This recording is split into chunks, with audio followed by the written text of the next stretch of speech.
ഇന്ന് നമുക്ക് cheese garlic bread ചെയ്യാം. അതിനായിട്ട് ഞാനിവിടെ 180 ml ഇളം ചൂടുള്ള പാലാണ് എടുത്തിരിക്കുന്നത്. അതിലേക്ക് ഒരു അര ടീസ്പൂൺ ആക്റ്റീവ് ഡ്രൈ ഈസ്റ്റാണ് അത് ചേർത്ത് കൊടുക്കാം. അതുപോലെ തന്നെ ഒരു ടേബിൾ സ്പൂൺ പഞ്ചസാര കൂടെ ചേർത്ത് നല്ലപോലെ ഒന്ന് മിക്സ് ചെയ്ത് വെച്ച് 10 മിനിറ്റ് കഴിയുമ്പോൾ ഇതുപോലെ ആക്റ്റീവായി പൊങ്ങി വന്നിരിക്കും. ഇനി നമുക്കൊരു ബൗളിലേക്ക് 2 കപ്പ് മൈദ ആണ് ചേർത്ത് കൊടുക്കുന്നത്. ഇതിലേക്ക് ഒരു ടേബിൾ സ്പൂൺ പഞ്ചസാര ചേർത്ത് കൊടുക്കാം. അതുപോലെ തന്നെ അല്പം ഉപ്പ് കൂടെ ചേർത്ത് നല്ലപോലെ ഒന്ന് മിക്സ് ചെയ്ത് കൊടുക്കാം. നല്ലപോലെ ഒന്ന് മിക്സ് ചെയ്ത് കൊടുത്ത ശേഷം അതിലേക്ക് നമുക്ക് പാല്, ഈസ്റ്റ് ചേർത്ത പാല് ഒഴിച്ച് നല്ലപോലെ ഒന്ന് കുഴച്ചെടുക്കണം. ആദ്യം മുഴുവനായി ഒഴിച്ചു കൊടുക്കേണ്ട, ഒരു 1/4 ഭാഗത്തോളം വെച്ച പാലിൽ നിന്ന് 1/4 ഭാഗത്തോളം ചേർത്ത് നോക്കി ബാക്കി വീണ്ടും ഒഴിച്ചു കൊടുക്കാം. ഒരുപാട് മാവ് ലൂസായി പോവരുത്, നല്ലപോലെ കുഴച്ചെടുക്കാം. മാവ് ഒന്ന് കുഴച്ചെടുത്തിട്ടുണ്ട്. ഇനി ഇതിലേക്ക് ഒരു 2 ടീസ്പൂൺ ബട്ടർ നമുക്ക് ചേർത്ത് കൊടുക്കാം. ബട്ടർ കൂടെ ചേർത്ത് കൊടുത്ത ശേഷം ഒന്നുകൂടെ കുഴച്ച് കൊടുക്കാം. ഇനി നമുക്കിത് നല്ലപോലെ ഒന്ന് കുഴച്ചെടുക്കണം. അതിനായിട്ട് ഞാൻ അല്പം മൈദ തന്നെ തൂവിക്കൊടുത്ത് നല്ലപോലെ ഒന്ന് ഒരു 5 മിനിറ്റോളം ഒന്ന് കുഴച്ച് എടുക്കുന്നുണ്ട്. ഏകദേശം ഒരു 5 മിനിറ്റോളം കുഴച്ച് കൊടുത്തിട്ടുണ്ട്. നമ്മുടെ മാവ് നല്ല സോഫ്റ്റായിട്ട് വന്നിട്ടുണ്ട്. ഇനി നമുക്കിത് നമ്മൾ കുഴച്ച ആ ബൗളിലേക്ക് തന്നെ മാറ്റാം. അതിന് മുമ്പായിട്ട് ആ ബൗളിലേക്ക് അല്പം ബട്ടറോ എണ്ണയോ ഒന്ന് തടവി കൊടുക്കാം. അതിനുശേഷം നമുക്കിത് ബൗളിലേക്ക് വെച്ച് കൊടുക്കാം. ഇനി അതിൻ്റെ മുകളിലായിട്ടും നമുക്ക് അല്പം ഒന്ന് എണ്ണ തടവി കൊടുക്കാം. അതിനുശേഷം ഇത് നമുക്ക് മൂടി വെച്ച് കൊടുക്കാം. അങ്ങനെ ഒരു 1.5 മണിക്കൂർ അല്ലെങ്കിൽ 2 മണിക്കൂർ ആകുമ്പോഴേക്കും മാവ് ഇതുപോലെ പൊങ്ങി വന്നിരിക്കും. ഇത് നമുക്കിനി ഒന്നുകൂടെ കുഴച്ചെടുക്കണം. നമുക്ക് രണ്ടാക്കി ഭാഗിക്കാം. രണ്ടാക്കി ഭാഗിച്ച ശേഷം അതിനൊരു ഭാഗം എടുത്തിട്ട് നമുക്ക് അല്പം മൈദപ്പൊടി ഒന്ന് വിതറി കൊടുത്ത ശേഷം അതൊന്ന് പരത്തിയെടുക്കണം. ഒരുപാട് തിക്കും ആവരുത്, എന്നാൽ ഒരുപാട് തിന്നും ആവരുത്. ആ രീതിയിൽ നമുക്കൊന്ന് പരത്തിയെടുക്കാം. പരത്തി കൊടുത്ത ശേഷം അതിൻ്റെ അരികുവശമൊക്കെ ഒന്ന് ലെവലാക്കി കൊടുക്കാം.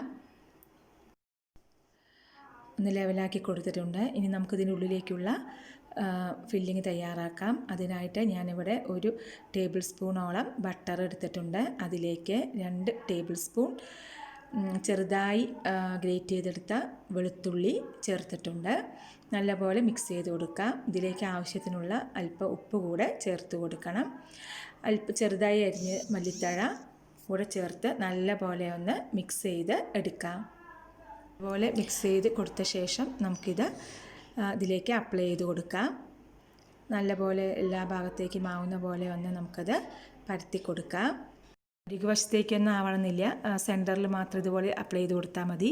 ഇനി അതിലേക്ക് അല്പം ഒറിഗാനോ ഉണ്ടെങ്കിൽ നമുക്കത് ചേർത്ത് കൊടുക്കാം. അതുപോലെ ഇനി ഗ്രേറ്റ് ചെയ്തെടുത്ത ചീസ് നമുക്ക് ഇട്ട് കൊടുക്കാം. അത് ഒരു സൈഡിലായിട്ട് തന്നെ ഇട്ട് കൊടുത്താൽ മതി.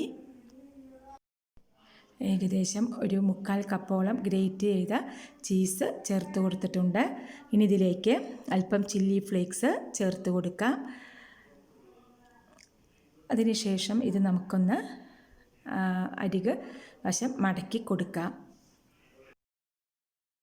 നമുക്കിത് ഏത് പാത്രത്തിലാണോ നമ്മളിത് ബേക്ക് ചെയ്യുന്നത് ആ പാത്രം ഒന്ന് എണ്ണയോ ബട്ടറോ തടവി കൊടുക്കാം. ഇവിടെ ഞാൻ എണ്ണയാണ് തടവി കൊടുക്കുന്നത്. നമുക്കിനി ഇതിൻ്റെ അരികുവശം ഒന്ന് വെള്ളം ഉപയോഗിച്ച് നനച്ച് കൊടുത്ത ശേഷം നല്ലപോലെ ഒന്ന് പ്രസ് ചെയ്ത് അത് ചീസൊക്കെ പുറത്തേക്ക് വരാത്ത മാതിരി ആവണം. അതുകൊണ്ട് അരികുവശം വെള്ളം നനച്ച് തന്നെ നമുക്കൊന്ന് നല്ലപോലെ നനച്ച് അതിൻ്റെ അരികുവശം ഒട്ടിച്ച് കൊടുക്കാം.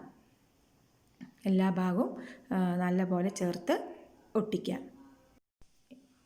ഇത് പാത്രത്തിലേക്ക് മാറ്റി കൊടുത്തിട്ടുണ്ട്. ഇനി ഇതിൻ്റെ മുകളിലും നമുക്ക് അല്പം ബട്ടറും ഗാർലിക്കും കൂടിയുള്ള ഇത് മിക്സ് അപ്ലൈ ചെയ്ത് കൊടുക്കാം. മുഴുവനായി അപ്ലൈ ചെയ്ത് കൊടുത്തിട്ടുണ്ട്. ഇതിൻ്റെ മുകൾ വശത്തുകൂടെ നമുക്ക് ഒരു അല്പം ഒന്ന് മുറിച്ച് കൊടുക്കാം. ഒരുപാട് ആഴത്തിൽ മുറിക്കേണ്ട, ചെറുതായി ഒന്ന് കട്ട് ചെയ്ത് കൊടുത്താൽ മതി. മുകളിലായിട്ട് അല്പം വെളുത്ത എള്ള് ഒന്ന് വിതറി കൊടുത്തിട്ടുണ്ട്. ഇത് നമുക്കിനി വീണ്ടും ഒന്ന് മൂടി വെച്ച് കൊടുക്കാം. ഏകദേശം ഒരു അരമണിക്കൂറോളം ഇരിക്കട്ടെ. ഏകദേശം അരമണിക്കൂറായിട്ടുണ്ട്. അതിന് മുമ്പ് ഞാനത് സ്റ്റൗവിൽ തന്നെയാണ് ബേക്ക് ചെയ്തെടുക്കുന്നത്. അതിനായിട്ട് ഒരു പാത്രം വെച്ച് കൊടുത്ത് അതിലേക്കൊരു റിങ് കൂടെ ഇറക്കി കൊടുത്തിട്ടുണ്ട്. ഇതിപ്പോൾ ഏകദേശം ഒരു 15 മിനിറ്റോളം ചൂടായതാണ്. അതിലേക്കാണ് ഞാൻ ഈ പാത്രം ഇറക്കി വയ്ക്കുന്നത്.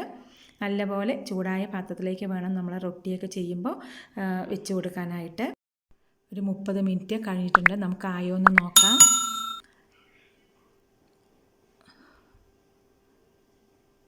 ക്ലിയറായി വന്നിട്ടുണ്ട്. നമ്മുടെ ബ്രെഡ് തയ്യാറായി. നമുക്ക് സ്റ്റൗ ഓഫാക്കാം. നമുക്കിനി ഇതിൽ നിന്ന് പുറത്തേക്ക് മാറ്റി വയ്ക്കാം.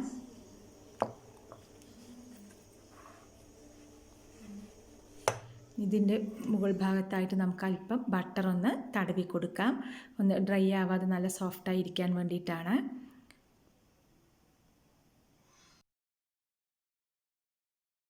നമുക്കിനി മുറിക്കാം. നമ്മുടെ ചീസ് ഗാർലിക് ബ്രെഡ് തയ്യാറായി.